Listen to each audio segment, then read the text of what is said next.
दोस्तों नमस्कार, स्वागत है आपका 4 PM पर। मैं हूं आपके साथ अदिति। बुलेट ट्रेन की नौटंकी पर जापान ने मोदी सरकार को बुरी तरह से एक्सपोज कर दिया है। जी हां, जापान के पूर्व मंत्री ने बुलेट ट्रेन प्रोजेक्ट पर ऐसा बयान दिया, ऐसा खुलासा किया है कि मोदी सरकार पूरी तरह से फंस चुकी है। आप स्क्रीन पर देखिए, लापरवाही की हद। बुलेट ट्रेन पर जापान से आया बड़ा बयान। अब दोस्तों, जापान के पूर्व न्याय मंत्री हिदेकी माकिहारा ने भारत पर सीधा निशाना साधते हुए इस बुलेट ट्रेन प्रोजेक्ट में हो रही देरी की, लापरवाही की, मतलब पूरी की पूरी जिम्मेदारी जो है, इसका पूरा का पूरा ठीकरा जो है वो भारत सरकार पर, मोदी सरकार पर फोड़ दिया है। दरअसल आप जानते हैं कि बुलेट ट्रेन का ढिंडोरा मोदी जी, मोदी सरकार, मतलब 10 साल 12 साल पहले से इसका ढोल पीटते आ रहे हैं कि भारत में बुलेट ट्रेन होगा, भारत में बुलेट ट्रेन होगा। अब जानते हैं कि अभी उस बुलेट ट्रेन प्रोजेक्ट की स्थिति कैसी है, उस बुलेट ट्रेन प्रोजेक्ट किस जगह पर है। सुनेंगे तो आप भी मतलब सोचने पर मजबूर हो जाएंगे कि हाथी का दांत दिखाने का और खाने का और। ये पूरा विवाद तब शुरू हुआ दोस्तों, क्योंकि हमें अक्सर हमारी जो मीडिया है ना, मेन स्ट्रीम मीडिया जो है, वो कभी भी इस तरह की खबरें आपको नहीं दिखाएगी। वो आपको ये कभी नहीं बतलाएंगी कि जो काशी क्यूटो बनने वाला था, उस काशी की स्थिति अब कैसी है। जो जापान से बुलेट ट्रेन आने वाला था, उसकी स्थिति अब कैसी है। ये कुछ नहीं, ये तमाम प्रोजेक्ट्स को हमेशा से ढक दिया जाता है। अब क्या हुआ, विवाद तब शुरू हुआ जब जापान के पूर्व मंत्री हिदेकी माकिहारा ने सोशल मीडिया प्लेटफॉर्म पर, यानी ओपनली सोशल मीडिया प्लेटफॉर्म पर, एक्स पर, एक जापानी रेल इंजीनियर के लेख का हवाला देते हुए भारतीय अधिकारियों पर बेहद गंभीर आरोप लगाए। भारत सरकार यानी मोदी सरकार पर गंभीर आरोप लगाए। माकिहारा ने अपने पोस्ट में लिखा है कि भारत के बुलेट ट्रेन प्रोजेक्ट में मैं खुद शामिल था, लेकिन अंतरराष्ट्रीय बैठकों और बातचीत के दौरान जो बात सबसे ज्यादा सामने आई वो भारतीय पक्ष की लापरवाही थी। यानी जो भारतीय पक्ष है, जो इंडियन गवर्नमेंट है, उन्होंने इस तरह की लापरवाही बरती है, इस तरह की लापरवाही की है कि ये पूरा का पूरा प्रोजेक्ट जो है वो डिले में चल रहा है, वो पूरा का पूरा प्रोजेक्ट डिले हो गया है। उन्होंने लिखा कि वे अपने वादे नहीं निभाते, यानी मोदी सरकार अपना वादा नहीं निभा रही है। खुद वो कहते हैं कि ये लोग अपने वादे नहीं निभाते और तुरंत अपनी बात से पलट जाते हैं। इतना ही नहीं, उन्होंने प्रोजेक्ट के प्रभारी मंत्रियों पर भी तीखी टिप्पणी की है। जापानी जो मंत्री हैं, उनके तीखे बयान के बाद जाहिर सी बात है उन्होंने इस तरह का बयान दिया तो ये हेडलाइन बन गया। देश के राजनीतिक गलियारों में, सोशल मीडिया पर इस न्यूज को लेकर के चर्चाएं होने लगी। मोदी जी के बहुत ही चहीते प्रोजेक्ट पर सवाल उठने लगे। तीखे सवाल लोगों ने पूछना शुरू कर दिया कि जिसमें इतना पैसा भारत लगा रहा था, वो प्रोजेक्ट अब किस स्थिति में है।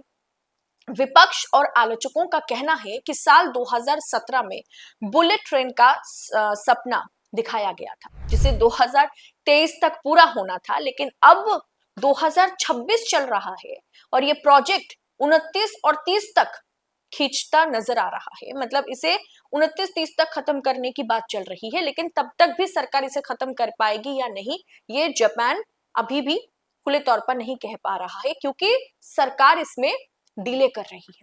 सरकार ने हर बार की तरह इस बार भी एज यूजुअल पल्ला झाड़ लिया। विदेश मंत्रालय, अब जानते हैं विदेश मंत्रालय का जो आधिकारिक बयान है वो किस तरीके का आया है, जरा सुनिए, फिर मैं आपको हिंदी में बतला दूंगी कि उन्होंने एग्जैक्टली क्या कहा है। We have seen the post that you are referring to. It is an individual opinion and at considerable variance with facts. India-Japan discussions on Mumbai-Ahmedabad high-speed train are in fact progressing well.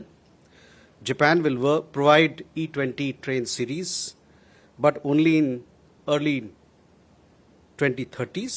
The train in question is still under development.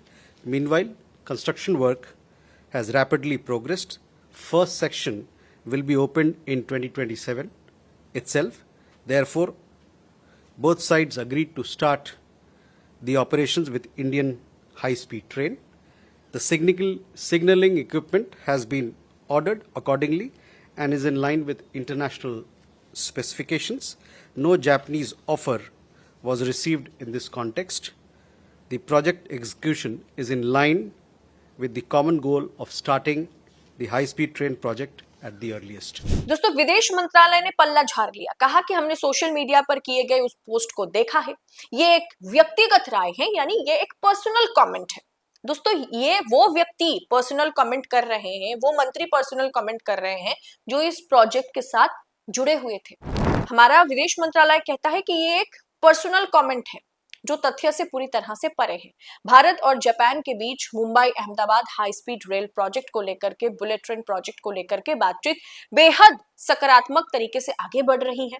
Project का निर्माण कार्य बहुत तेजी से चल रहा है। इस प्रोजेक्ट को सरकार की ढीली रफ्तार और इवेंट बाजी का हिस्सा तो बताया जा रहा है, लेकिन सरकार ने इससे पल्ला झाड़ लिया। सरकार ने कहा निजी कमेंट है, इस पे हम बात नहीं करते। हमेशा तो सरकार यही करती आ रही है, चाहे ईरान का मुद्दा हो, चाहे अमेरिका का मुद्दा हो, चाहे चाइना का मुद्दा हो, सिर्फ पाकिस्तान के मुद्दे पर हम मुंह खोल करके जवाब मांगते हैं। इसके अलावा किसी भी देश किसी तरीके का बयान भारत के खिलाफ दे, हम कहीं ना कहीं घुस जाते हैं, मतलब अपना सर छुपा लेते हैं और हम सोचते हैं कि हमें कोई नहीं देख रहा, हमने तो अपनी बातें रख दी हैं। तो जो 2023 में खत्म होने वाला था, वो 2030 तक वो प्रोजेक्ट को क्यों खींचा जा रहा है? तो फिर मंत्री जी ने जो बयान दिया है, जापान के मंत्री ने जो बयान दिया है, वो सच है या हमारी सरकार जो कह रही है उसे हम सच मानेंगे? अगर उसी रफ्तार के साथ, बुलेट ट्रेन की रफ्तार के साथ ये प्रोजेक्ट को आप भगा रहे हैं, तो 2023 में खत्म होने वाला प्रोजेक्ट 2030 तक कैसे चल सकता है? दोस्तों, वाकई इस प्रोजेक्ट को सरकार की ढीली रफ्तार और इवेंटबाजी का हिस्सा ही हम सोच सकते हैं। सरकार का दावा है कि भारत अब आत्मनिर्भर की राह पर है और जापानी ट्रेनों के तैयार होने से पहले ही भारत 2027 में पटरियों पर देश की पहली बुलेट ट्रेन दौड़ाकर दुनिया को चौंका देगा। क्या बोला जाए दोस्तों, ऐसी बातों पर हंसी आती है, हास्यास्पद बयान है, लेकिन आप भी जानते हैं कि बुलेट ट्रेन का झांसा कब से सरकार दे रही है। काशी को क्यूटो बनाने का सपना भी पिछले 10 साल से काशीवासी देख रहे हैं, और उसी तरीके से बुलेट ट्रेन का सपना भी। अब आगे देखना दिलचस्प होगा कि प्रोजेक्ट पर जो बयान सामने आया है जापान की ओर से, उससे तो पल्ला झाड़ लिया है सरकार ने, लेकिन ये प्रोजेक्ट कब तक सरकार खत्म कर पाती है, ये भी आगे देखना दिलचस्प होगा। फिलहाल इस रिपोर्ट पर आपकी राय क्या है, कमेंट बॉक्स में हमें जरूर बताएं, और ऐसी तमाम खबरों को यूं ही पड़ताल के साथ पाने के लिए 4 PM न्यूज नेटवर्क के साथ बने रहे। फिलहाल इस रिपोर्ट में इतना ही, आपसे जल्द होगी मुलाकात। बहुत बहुत शुक्रिया आपका। जय हिंद, जय भारत।